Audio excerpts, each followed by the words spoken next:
Okay, coming at you. Lesson 5. Back at it again. Continuing over here.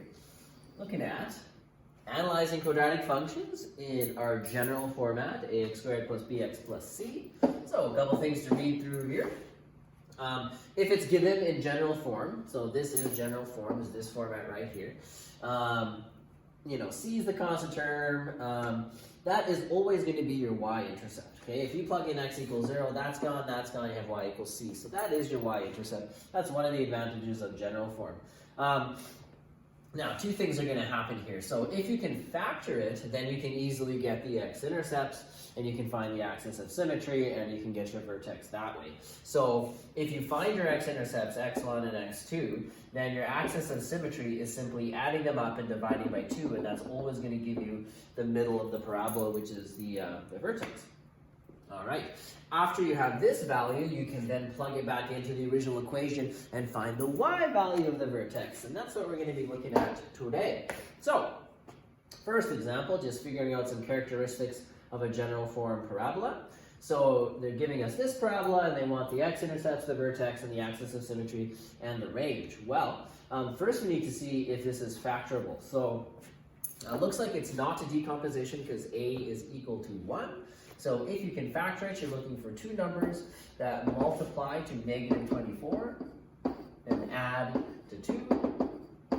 So if you can find the two numbers, what have you got? 1 and 24, 2 and 12, 4 and 6 seem like they would work if we did positive 6 and negative 4. So it's factorable. We're going to get y equals x minus 4, x plus 6. Perfect.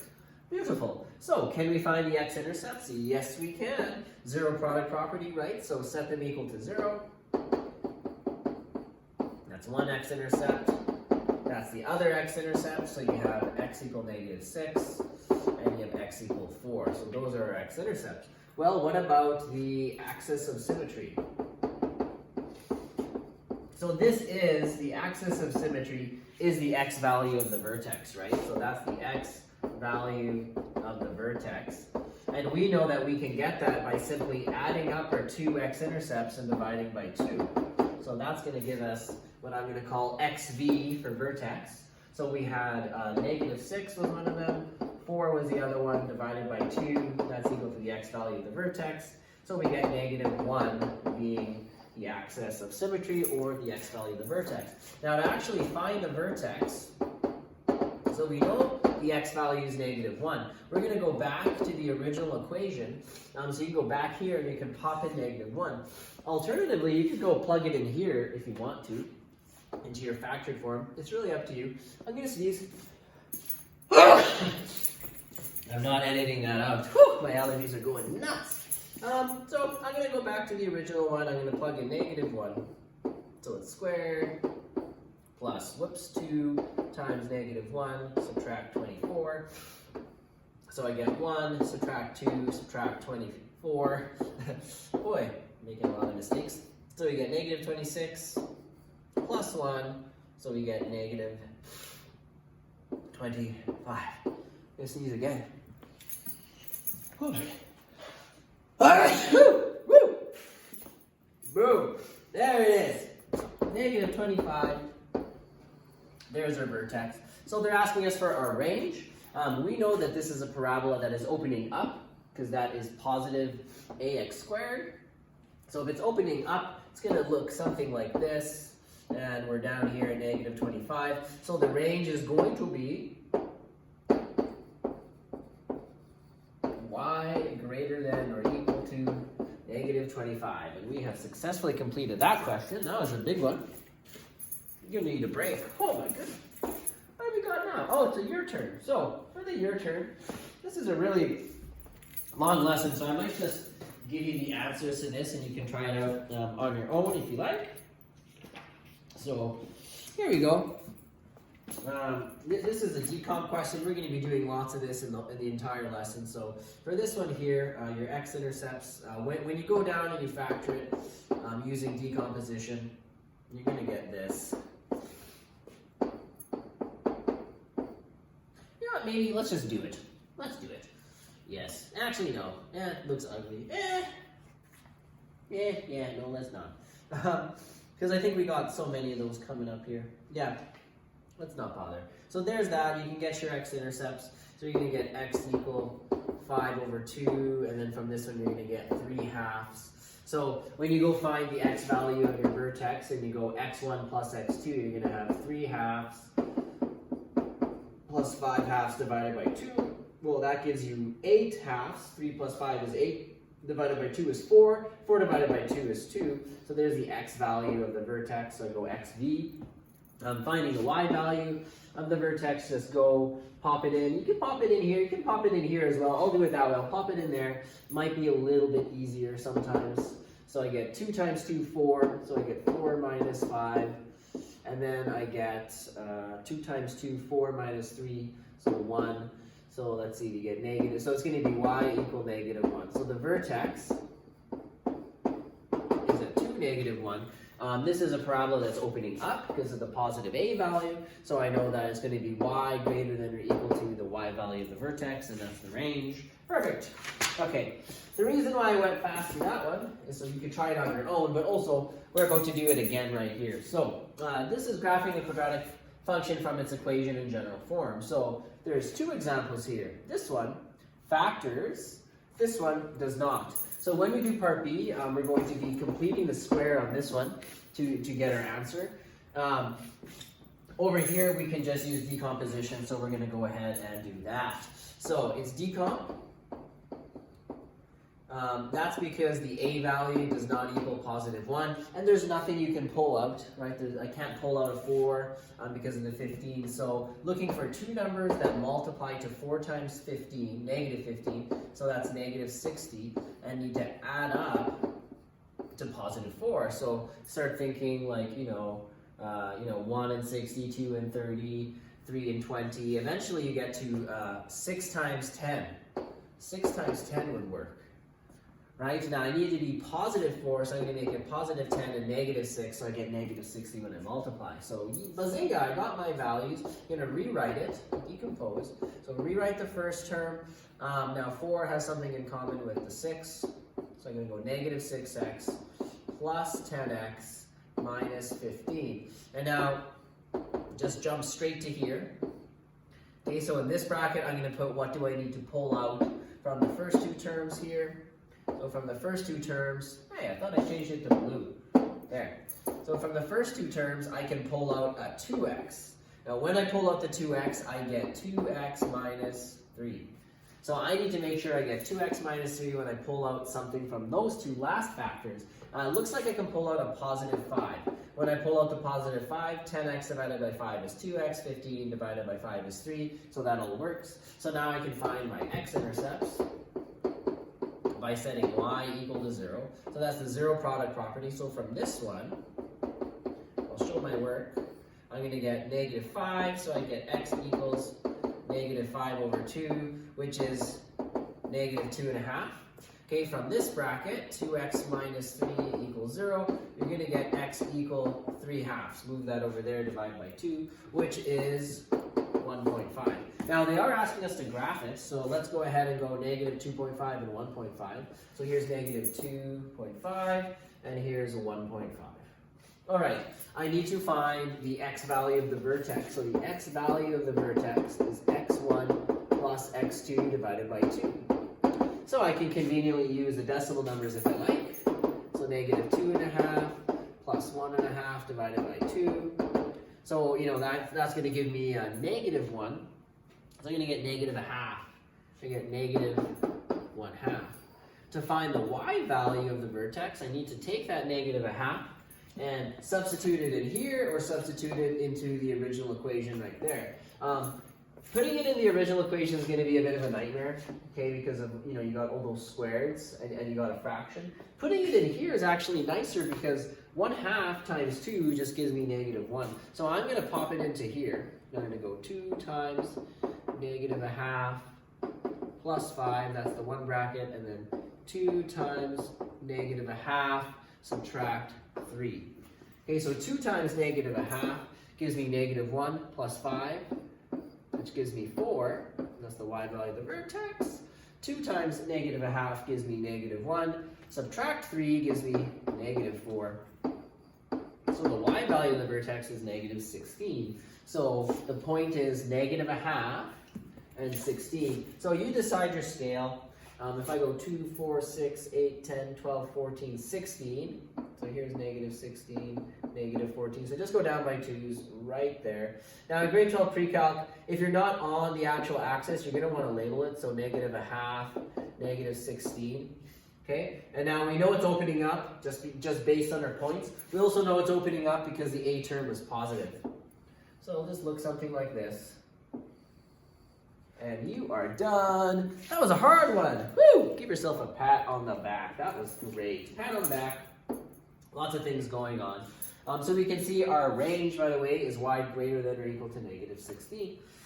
So just quick recap. We were able to decompose, so we found the x-intercept using decomposition. Okay, once we did that, we went and got the x value of the vertex by using this formula right here. We found the x value of the vertex. We went back and substituted it into our factored form to get the y value of the vertex. And those are the 3 key points you need: the intercepts and the vertex. Now, we could have went and found the y-intercept. In grade 12 pre-calc, they usually expect you to label the intercepts. So we didn't do that. Now the y-intercept is when x equals 0, and like I said on the first page of the notes, x equals 0 means all those go away, and your y value, your y-intercept is going to be negative 15. So, I wasn't able to draw it on there, but just keep in mind that y equals negative 15 is the y-intercept. So maybe when you sketch yours, you'll do it a bit better than me. Now here I'll do it. I feel bad. So there. Feel bad. So there's negative 15 there. So we just retrace that one right there so that we could have the value 0, negative 15. Okay, now we're done. Get out of here, Preston. I'm tired of you. Okay, part B. Part B is a nightmare. So part B, we were looking at this one right here, which we told you is not factorable. Not factorable at all. This one's not going to play nice with us at all.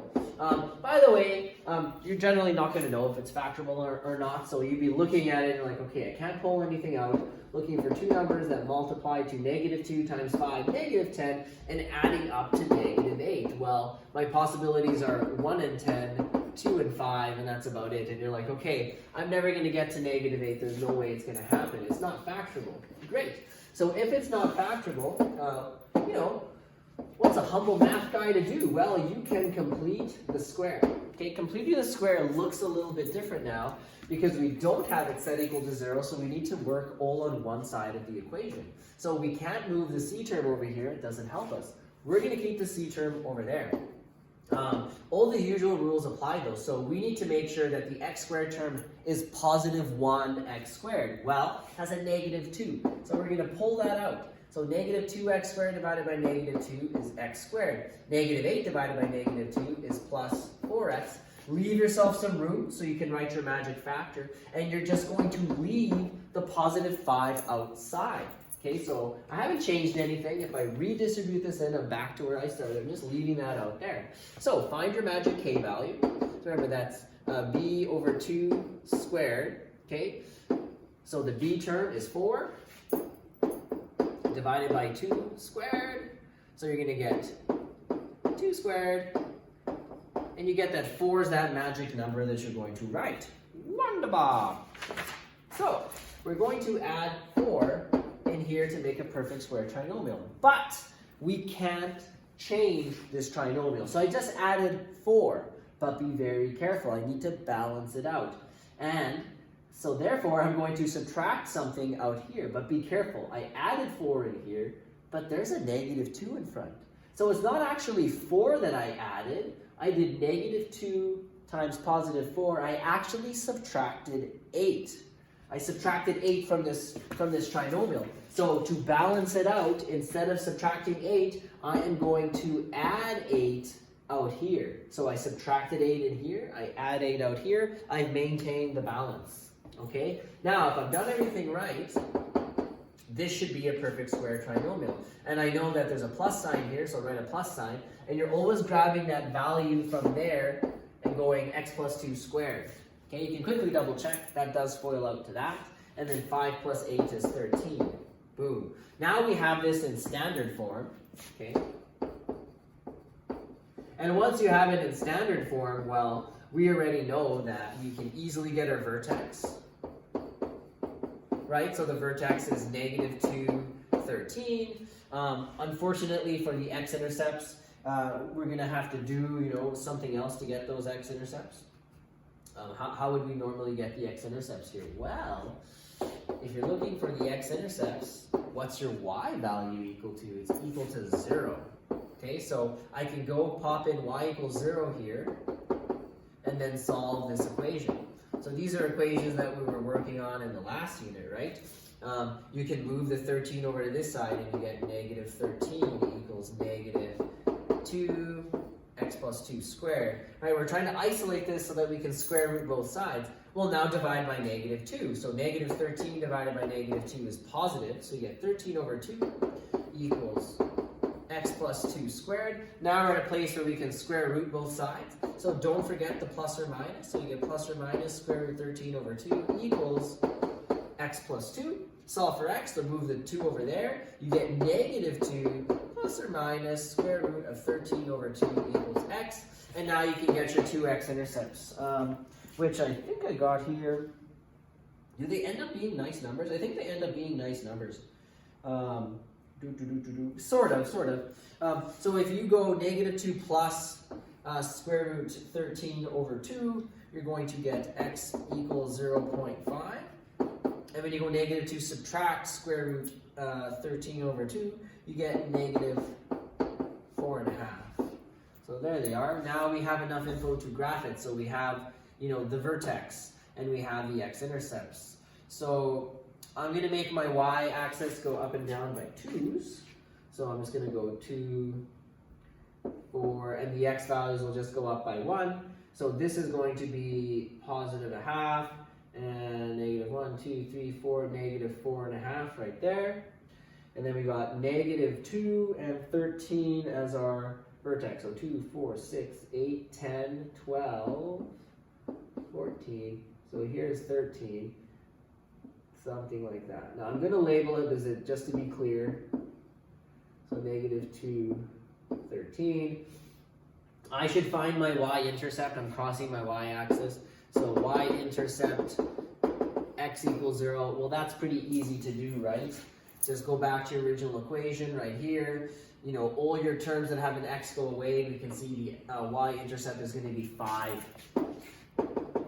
So y-intercept of 5. So here's 4. Here's 5. I'm going to label it 0, 5. And now I have enough info to graph it. So there's that. Continue that. Boom! Boy, not going to lie. That was an ugly one. Okay? So you might want to rewatch this part of the video. But basically, if you can't factor it, you're going to complete the square. To complete the square, you're going to leave the c term out. Pull anything out from the x squared term to make it positive 1. And then when you add in your magic number, your k value, you've got to remember to add or subtract the opposites, right? So here we added 4 times negative 2, so we really subtracted 8. So then we added 8 on the outside to balance it out, and then we can finally do our standard form equation and take everything from there. So good luck with that. That's a lot of work. You need a lot of practice to get those. Okay, couple just kind of questions that are kind of interesting here. So sometimes they give you something like this where they say, hey, we're going to find the equation of a quadratic function given a couple points. So they say, all right, you got a quadratic function. It passes through the point 316, and the zeros, aka the x-intercepts, are 1 and 7.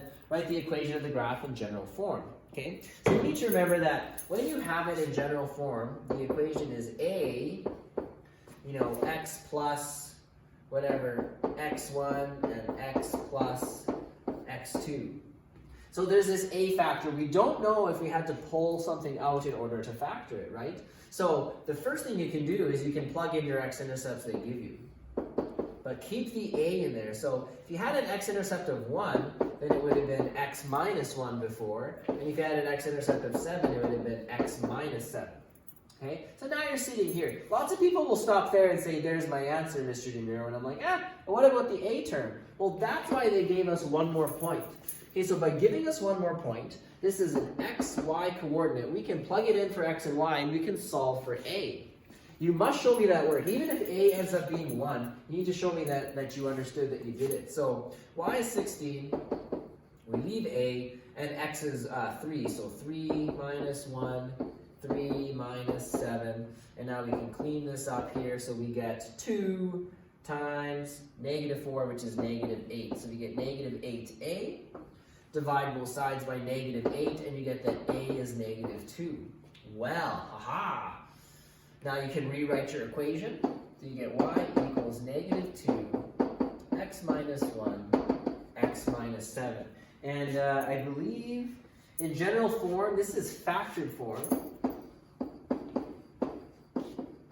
Right, that's factored form. I'm asking for general form, so that means that you gotta FOIL this bad boy out. So let's FOIL it out. Let's leave the 2 out there. FOIL this out, we're gonna get x squared minus 7x, and then 1 times that gives me negative 1x, negative 1 times negative 7 gives me positive 7. Clean this up. So this right here is going to give you negative 8x, and then distribute the 2 into the brackets. So final answer, negative 2 times that gives you negative 2x squared. Negative 2 times negative 8x gives me positive 16x. Negative 2 times positive 7 gives me negative 14. Woo! Boom! Wow, I'm so glad that I woke up for this stuff. Okay. Again, you can always rewind and watch that again. There's a your turn. It's exactly the same question. So what I'm going to do is I'm just going to give you a couple key points. Your final answer for this one. So feel free to, after I do this, pause it and see if you can get this.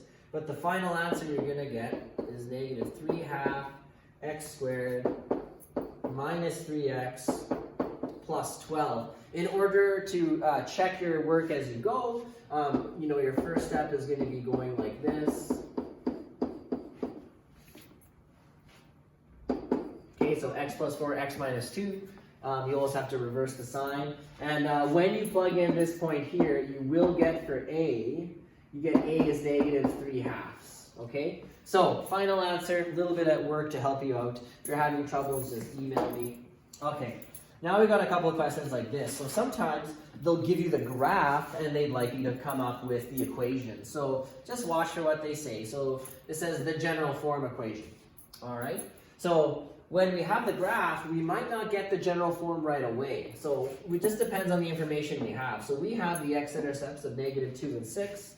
And they've given us the y value of the vertex, but not the x value. So we can get the x value right by going x1 plus x2 over 2.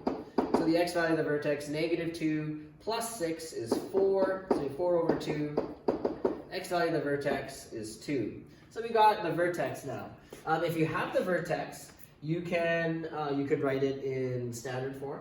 With the x-intercepts, you can write it in factored form. You just need to make a decision. I'm going to go with factored form because standard form is actually kind of a nightmare to go from a graph. So we know that in factored form, it looks like this. So if we had the x-intercept negative 2, then we had x plus 2.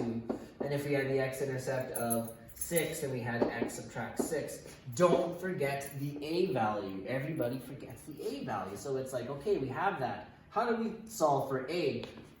Well, we need one more point on the graph, and we can use the vertex for that. That's a point on the graph that we haven't used yet in our equation. So x is 2, y is 5. Plug it in. So this is just like the last example, basically. It's just that we're doing it from a graph. So x is 2, so we get 2 plus 2, and we get 2 subtract 6. So clean it up, and you get 4 times negative 4, so you get negative 16. So you get negative 16a. Divide both sides by negative 16, and yeah, it's ugly, man. It's ugly, but you get negative 5 over 16 for your a value. Now you can write that over here.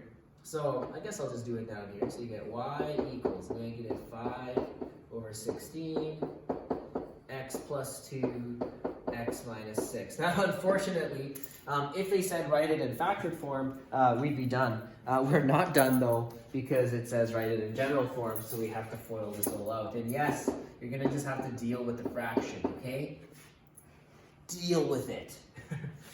I'm going to FOIL this out a bit quickly. You should be getting a lot better at that now. So x squared, you get minus 6x plus 2x, so you get minus 4. 2 times negative 6 is negative 12. So now you're sitting there, okay? You got to distribute this into the bracket, so happy distributing.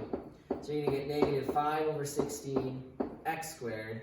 Off to the side, we can do some work, so we can go negative 5 over 16 times negative 4 over 1. You can cross reduce, right? So this is divisible by 4, you get negative 1. That's divisible by 4, you get 4. So now you have negative 5 times negative 1, 5. 4 times 1, 4. So you get positive 4 over 5x. And then you got, let's see, negative 5 over 16 times negative 12 over 1. Same thing, those are divisible by 4. So you get negative 3 and 4. So you get negative 15 over 4. Wonderful. Boom.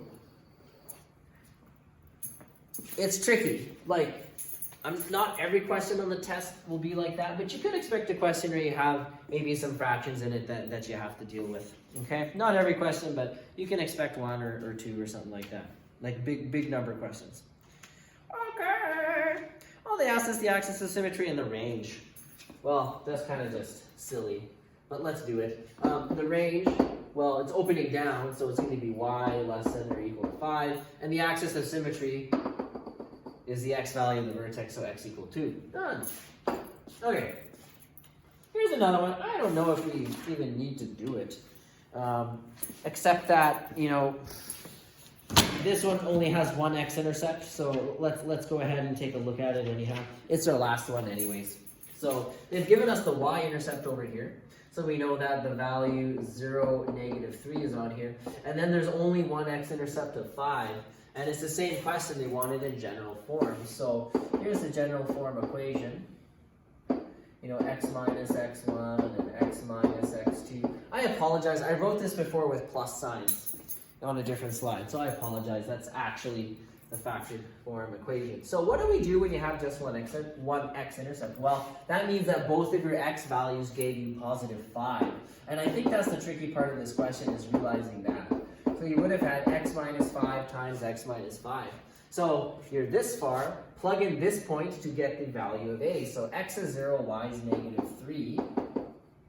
So you get 0 subtract 5, 0 subtract 5. So negative 5 times negative 5 is positive 25.